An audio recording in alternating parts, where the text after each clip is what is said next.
নতুন যারা ভিডিও করে ফেসবুকে করছেন কাজ, আমার জীবনের গল্পটা বলতে যাচ্ছি আজ। 2020 সালে ভিডিও বানিয়ে ফেসবুকে দিলাম আপ।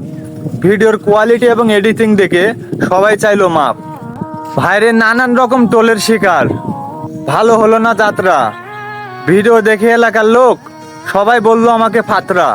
গরিব ঘরের সন্তান রে ভাই, ফ্যামিলিতে আছে চাপ। ভিডিও দেখে মানুষ ঠাট্টা করে, তাই রাগ করে আমার বাপ। ভিডিও দেখে মানুষ বলে তুই কত কি করবি আর, পেজে 1000 ফলোয়ার বানাইতে 5 বছর করলাম আমি পার।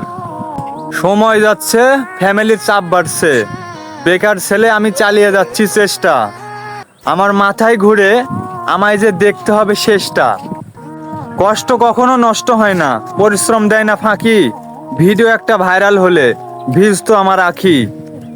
ভাই অন্যের মন্তব্য করে কখনো যায় না নিজের গন্তব্য ছোঁয়া। নতুন কন্টেন্ট ক্রিয়েটরদের জন্য রইল আমার শুভকামনা।